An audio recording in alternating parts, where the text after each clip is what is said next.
Beautiful day for a walk. My dog and I are walking today in this lovely park that we live near, I should say. I don't live in it. I certainly would love to live in my park. That would be very nice. And walking with my dog here today. I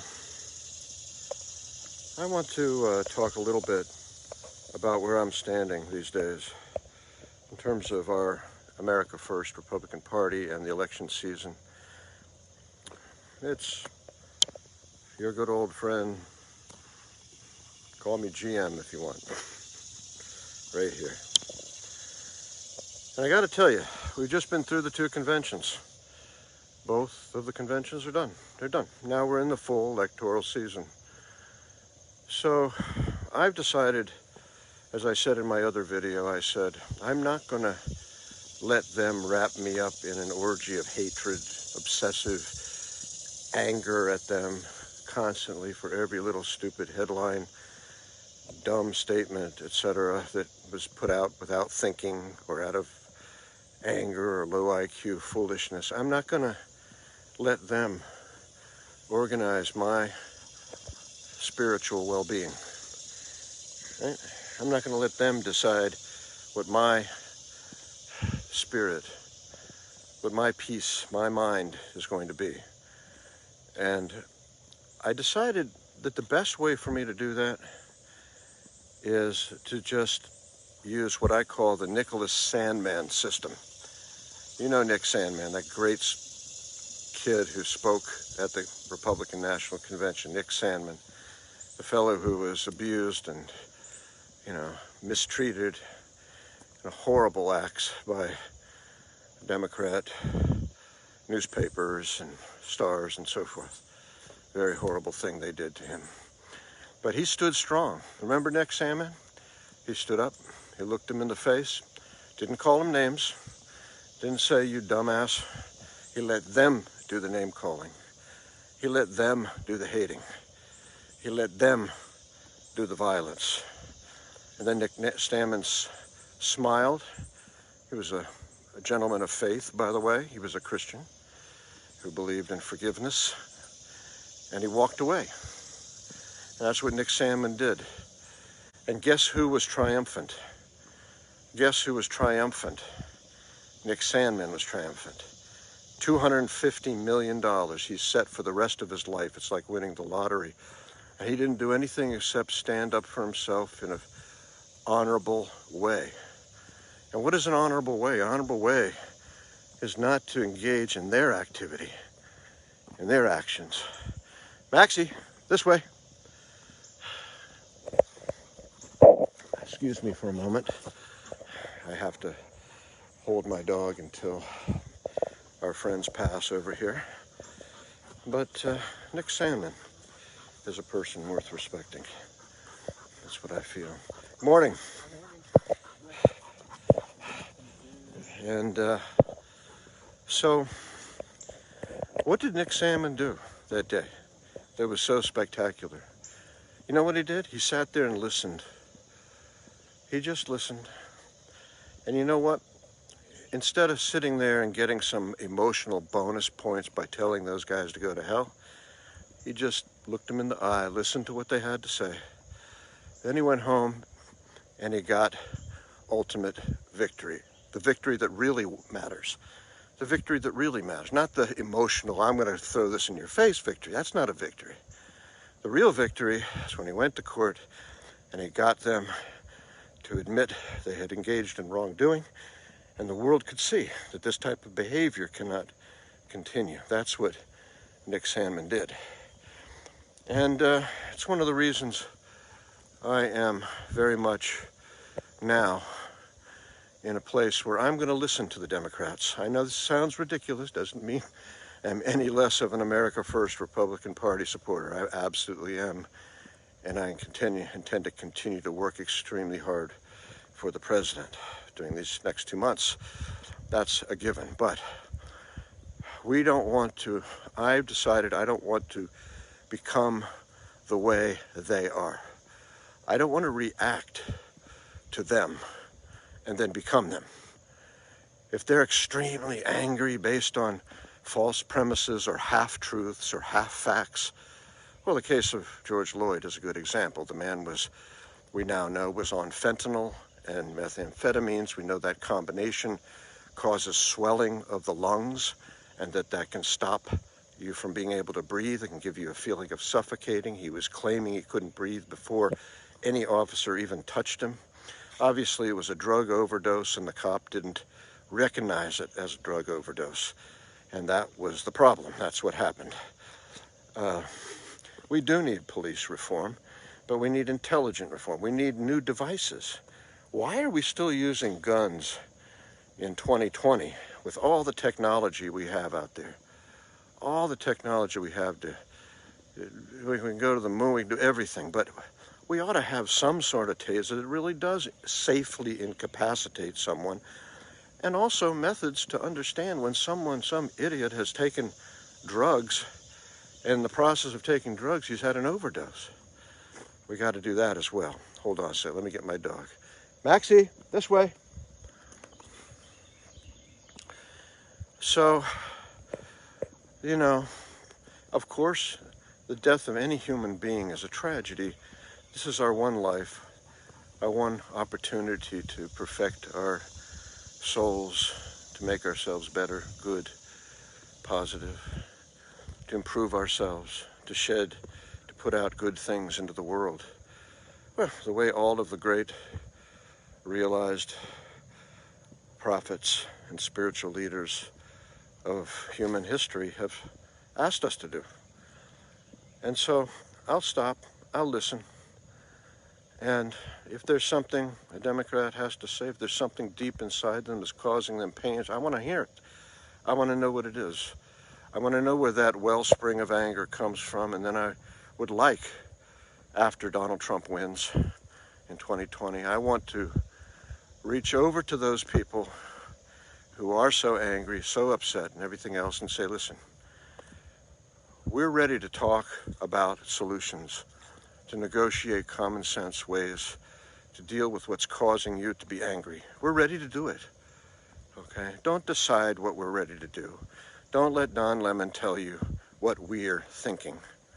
It's not useful, because nobody knows except our individual selves what we're thinking. So I say, let's listen. Let's listen. We're probably going to have a landslide victory, and if we do, we need to listen. That's how I look at it. How you doing? Oh, Maxie, Maxie, sorry, Maxie. Yeah, he's a people dog. He loves everybody. Okay. Yeah, sorry about that, folks. My dog is a lover. He's not a fighter. Makes a terrible guard dog, by the way. But as for a friend, there's nobody better. My pup Max. But getting back to what I was saying, look, we're going to have a landslide victory pretty soon. We're going to gain seats in the Senate. We're going to gain seats in the House. There's very little doubt that the average typical American is not happy with the direction of this modern Democrat Party. Oh, a small core of far leftists and college students have been acculturated to this stuff. They're for it. Maxie, come here. But average, everyday people who focus on these issues only during election years, how you doing? Maxie, come here. Maxie, come here. Maxie, come. Yeah. These people don't want violence. These everyday people do not want violence. They don't want it. And the fact is that the minute, and I'm not saying, listen, we got to stop. Look, some of the folks in the Black Lives Matter movement I'm what I call originalists, okay? Originalists, BLM originalists. BLM originalists are just everyday people who don't like the idea of, people dying when there's a police action going on. Maxie, come. Maxie, come. And those original BLM supporters, all they wanted to do was raise awareness that far too strong measures are being taken to arrest and incapacitate certain individuals in certain cases by certain cops who maybe are so stressed out that they lose control. And who would blame a police officer for being stressed out given the kind of job they have to do, you know? There's plenty of room to blame, but I think what we need is a little more understanding of everything right now. The pain that's driving this anger, we need to look at it and say, what is it? What can we do to help fix this? And that's okay. It's okay for us to do that. Tim Scott came up with a reasonable police reform bill. It could have been the beginning point for negotiation, but Nancy wanted to make a big political statement. A big bad Republican doesn't want to do police reform. That was her theme. She thinks she can get votes doing that. But we're ready to do police reform. Just make it common sense police reform that preserves the safety of our neighborhoods, but also make sure that cops that there shouldn't be cops are not there. They're doing something else. And technologies. We need technology. Why the hell can't we develop, you say taser? What, the last time we ever created any kind of incapacitation device was a taser?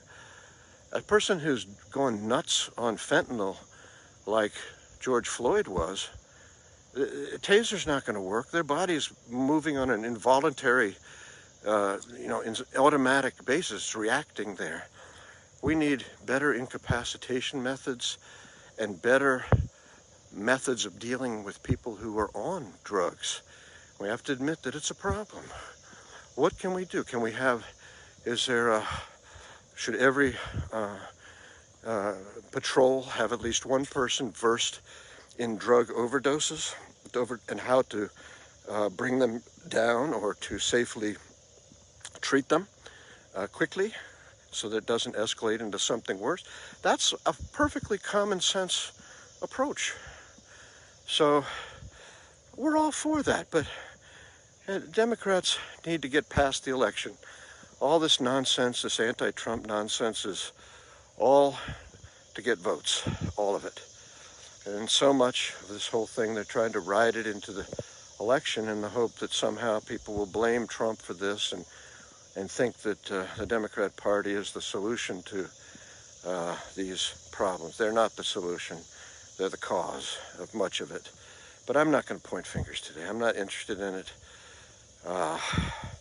There's a truth in everything. Listen, they say, so the Democrats says, well, yes, all these Democrat cities are failing, but that's because most folks in urban areas vote Democrat. And why do they do so? Because of the Democrat Party's system of making people dependent on the government and their sense that I better vote Democrat if I want to keep getting this freebie money from Uncle Sam. And it's a natural thing. I'm not condemning anybody for it. If somebody handed me free money, I'd say, yeah, fine, thank you. Thanks for the check. That's how I look at it. Let's be reasonable. I understand why they're there, but it's not good for them. And that's where we Republicans have to come in and say, listen, we're for really developing your urban environment. We're for really getting a factory built only a mile from where you happen to live instead of 20 miles away. We're for real economic development. I mean, look, what's Trump doing in terms of urban area development that's any different from his Middle East peace plan? It's the same thing. He's basically saying, let's have an economic-based solution to getting where we want to go. Let's take care of people. Let's make sure they have enough food. They have hopes. They have dreams. They have homes. Let's make sure they have the opportunity to move to the next level of comfort and joy in their lives. See, that's what we should be saying here in the Republican Party. That's what I think.